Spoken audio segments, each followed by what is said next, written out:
The English national team is by far the best team Group B this World Cup, at least on paper. But with their recent form, stubborn coach, and Harry Maguire, are they still the favorites to top the group?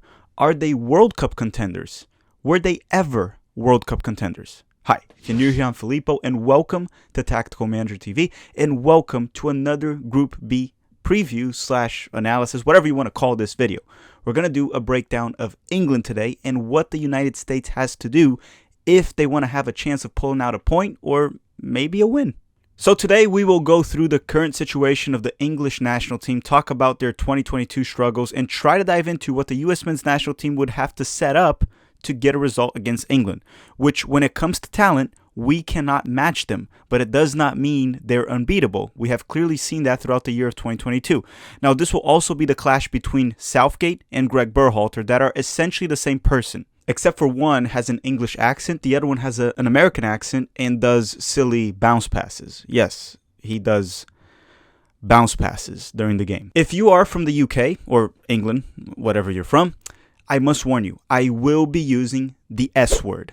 Yes, so this video is rated M for mature, so keep that in mind before we start. Hit that like button if you want more videos like this one leading up to the World Cup, and don't forget to comment down below which other national teams should we do videos similar to this one, okay?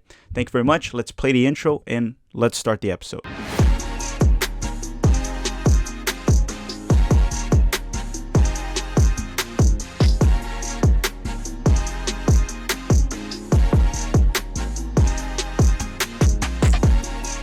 England qualified to the World Cup with ease by topping Group I of the UEFA Qualifiers. The group had a total of 6 nations, including England, Poland, Albania, Hungary, Andorra, and San Marino, also known as Harry Kane's BFF, best friend. If I'm being completely honest, this group is about the same level as CONCACAF, to be quite honest. What makes it tougher is that in UEFA, you need to top the group to qualify. Regardless, it's an easy group. However, you can only beat what is in front of you, and England finished the group with 8 wins and 2 draws in 10 matches played, along with 39 goals scored. A big thank you to San Marino. So they qualified with ease in UEFA, the strongest confederation by far. They made it to the semifinals of the 2018 World Cup. They made it to the Euro final in 2021 where they lost to Italy. They kept the same coach. The talent has increased, to be quite honest. They are also the most valuable national team in the world in terms of market value, which that comes with the Premier League tax, which just makes the market value of players higher. But I'm not going to get into that this video. Regardless, the point I'm trying to make here is their team is very freaking good, on paper at least. So they must be World Cup contenders, right? No, not really. At least I don't think they are. So listen, on paper, this team should be a World Cup contender. But notice how I mentioned the great accomplishments of 2018 and 2021. But in 2022, it's been rough. Honestly, rough might be an oversimplification. They have not been able to win one single game in the past 6 matches in the UEFA Nations League. And that's what we're going to be talking about today. England's current struggles and how the US men's national team has to set up and what we have to do if we want to surprise them this World Cup. Keep in mind, the United States has faced England 2 times in World Cup history. We beat them 1-0 back in 1950, which is also the jersey I'm wearing, and we tied them 1-1 back in 2010. Unfortunately, this time we will not have Robert Green to help us, but we will have Harry Maguire, which honestly might help us even more. So before we even get to the United States section, why don't we talk about right now what is wrong with England? So right away, I think the problem is Southgate. I think that's quite clear to anyone. But why don't we dive into what are the problems within Southgate's management of this very talented squad? Because, I mean, it's very easy to just point the finger, to point the finger and not mention what's wrong with it. So why don't we dive into what is wrong with Southgate's management of the English national team? Okay, so why don't we start by talking about his excessive loyalty to certain players or dislike of a few, which all of that might just be a nice way to say that he's just very stubborn. Southgate has his favorites, and it seems like there's no real set criteria for player selection outside of that, just the players he prefers and likes and has preferences, with different standards being applied to different players. Now let's quote him right here, and this was Southgate when referring to an out-of-form Harry Maguire that has been benched for Manchester United. Why do we pick him? Because he's one of the best players that gives us the best chances of winning. What? That was Southgate, not me.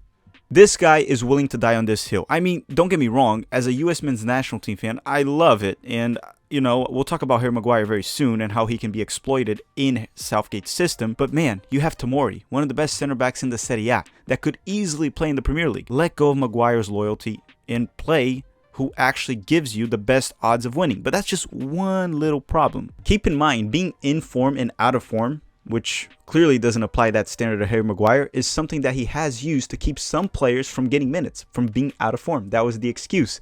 And being in form was the excuse to, you know, play certain players. So it seems like there's no criteria there. He really just selects whoever he feels like it. But that aside, let's talk about Southgate's system, which most certainly has to change. So he loves playing a 3-4-3 or a 3-4-2-1 when the wingers pinch inside a bit more. And the way he sets it up and the players he selects causes a ton of problems. And we've seen that in 2022. A very defensive style of play, which does not make sense when you see the players he has available to him. And yes, we've seen other formations at times, like a 4-3-3 if my memory does not fail me. But the 3-4-3 and the 3-4-2-1 are his favorites. And at times he also plays them with 5 defenders, which is ridiculous. Now, let's talk a little bit about, within his system, their 2022 UEFA Nations League campaign, which was horrible, to say the least. England finished last in their group and got relegated. In 6 games, they had 3 draws and 3 losses with 4 goals scored and 10 allowed. The group ended with Italy in first, Hungary in second, Germany in third, England in fourth, which is sort of ironic because the 2 teams that are not in the World Cup were the top 2. Germany and England finished the last 2 of this group. I must also say, out of those 4 goals, 2 of them were off PKs, and all scored against Germany, being 3 of them in the last game. And Germany has problems of their own that I won't dive into in this video. The main problem here is not finishing last because no one really cares about the Nations League. I think the main problem here is the performances that were abysmal. That is what has to be bothering every single English national team fan. Now, one thing to keep in mind is this UEFA Nations League group is stronger than the World Cup group that England was placed. That is something to take into consideration when talking about what to expect for them in the World Cup and what happened in Nations League. But again, as I said, the performances are the problem. Like losing 4-0 to Hungary will get you in trouble in the World Cup as well. So under Southgate, we see a system that has no creativity through the middle due to the excessive amount of defenders he plays and a double pivot with no 10 or attacking midfielder ahead of them, along with the fact that their best playmaker that at least Southgate fields is also their best goal scorer, which is Harry Kane. Maybe Southgate should address that by playing a creative attacking midfielder and taking away a bit of the responsibility and pressure on Kane to create and score. Or just playing with another forward so he doesn't have to be the primary goal scorer and he can also be a playmaker. Clearly, Southgate is not getting the best out of their best player, which in my opinion is Harry Kane at the moment, or at least their best forward to the bare minimum. Also, you are struggling to create and score. Plus, you play with wingbacks. How is Trent Arnold not a starter? Well, that goes back to the criteria thing I talked about earlier of being in form, out of form, and why he selects anyone else besides Trent Arnold right now. It beats the living crap out of me. And don't come at me with the defensive liability BS excuse that they love to give out as well. Trent Arnold is one of the best right backs in the world when it comes to attacking. You already have a back 3 and a double pivot midfield. Let Arnold play and bomb up the field. That honestly gives you the option to play even Reece James as a right center back if you want to. Yes, I understand the defensive issues that Trent Arnold brings along, but so does Maguire. And Southgate is still playing him. That's not stopping him from playing his favorites. My overall point here is that a little tweak in his system here and there and better player selections, and then all of a sudden, England is a World Cup contender. But the way they're playing right now, I can't see them making any further than the semifinals. But if I'm being more honest with my opinion, probably quarterfinals is more realistic. So personally, not that it really matters because I'm not the coach, how would I set up England for the World Cup? And if you made it this far in the video, please make sure to smash that like button. It's a great way to support the channel. Or don't. I can't do anything about it. In an oversimplified manner, I would go for 4-2-3-1 formation. I won't talk much about player selection, but essentially I would keep the double pivot, shift to a back 4, and add an attacking midfielder, a 10, a creator. I would have a player like maybe Mason Mount play as the central attacking midfielder. Honestly, I think even a player like James Maddison could thrive playing as a 10 for England. That way, Harry does not have to constantly drop deep and play make. He can be more responsible for scoring. As for the wingers, England has plenty of talent, mostly superb players that I don't care really who you pick. Jadon Sancho, Jack Grealish, Sterling, Phil Foden, the list goes on. Personally, Phil Foden is my favorite one. Now, if all of that fails, you can also just put a center forward like Tammy Abraham or Ivan Toney and just drop Harry Kane to play almost like a 10 or a second striker, and he can honestly do that job just well, or just give him plenty of freedom to roam while you have a center forward that will be the one responsible for providing goals.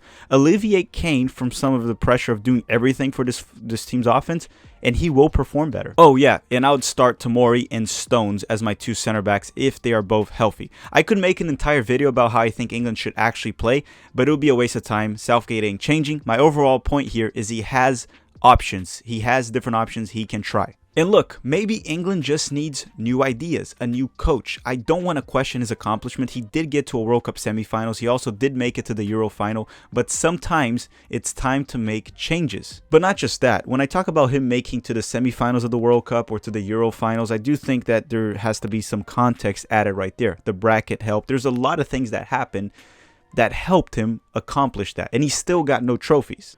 Regardless, England is riding the Southgate train all the way to Qatar, whether you like it or not. As a US men's national team fan, we love it, even though we have the American version of Southgate, that's Greg Berhalter.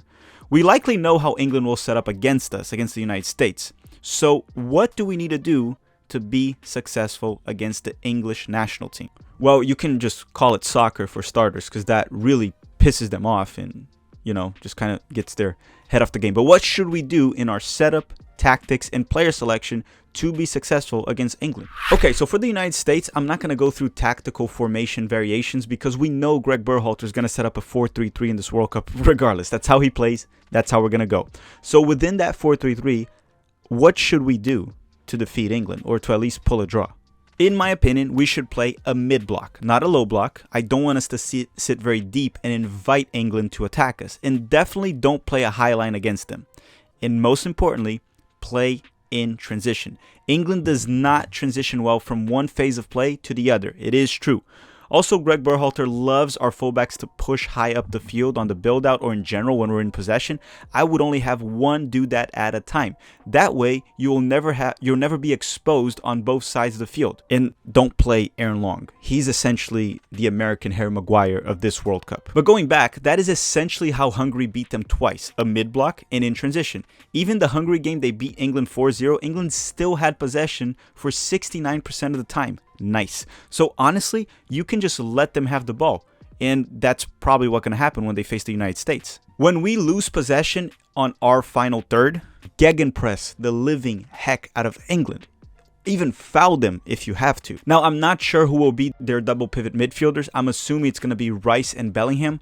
But what you don't want to happen is to allow the center backs to connect with one of the central midfielders quickly when we lose possession. You also don't want them to connect with Harry Kane or get the ball to the wingers in a comfortable situation in isolation. Also, if the midfielders take the ball, don't give them much time and space. Gegenpress, a quick quality pass to Kane or the wingers, and we are in trouble. You want to force their center backs to go direct and long. Then we win the aerial duels and reorganize. If that is done and we play a very compact mid-block, England will struggle to score. We have seen that throughout 2022 and a few other times, honestly, throughout the years under Gareth Southgate. So I talked a lot about defending, but what should we do when we're in possession? So the way we can score is to play in transition, and for that we need to exploit two things. One is to exploit the right flank, our right flank, which is essentially England's left side of the field, the defensive one. But why do I say that? So they play with a back three and wingbacks that do bomb up the field. There are good odds that it could be Luke Shaw that will start at the left wingback, which is a slow player that is very limited defensively, in my opinion, and obviously slow to recover in transition. But maybe we'll get to see Ben Chilwell. To be fair, he's also not perfect on defense as well. But not just that, the left central center back of their back three is no one less than Harry Maguire. And as long as Harry Maguire is healthy, he will start. We know that. And honestly, outside of aerial duels, I don't see Maguire excelling on anything else. He's very error prone, steps in and makes mistakes, mistimes tackles, gets caught off position very often, and he's very slow to recover. Tim Weah might be the way, and that might be where we might want to concentrate our attacks, down the right flank. Weah's speed and dribbling ability could cause a lot of trouble to Luke Shaw or Ben Chilwell, and most certainly to Harry Maguire. Also, having Brendan Aronson drop there at times coming off in the second half and pressing the living heck out of them is something to consider throughout the match. But that is their weak spot. their left side of the defense is where England will struggle and where they have struggled. So the second aspect of this match that we can exploit, and we should, is attacking set pieces. That's if we want to score, of course. We have seen England be sloppy at times, and we do have players that can be dangerous in the air, especially players like Weston McKennie and Walker-Zimmerman. However, we do understand also that England does have players that are very good in the air. But we've seen throughout 2022 and even before that they look disjointed at times and don't really look like a team and organized. So that could be something to exploit. To summarize, here are the points that I talked about. We want to play a mid-block, play in transition, gegenpress when you lose possession, and force their center backs to go direct and long to their forwards so they get the ball in an uncomfortable situation, or we win the aerial duel.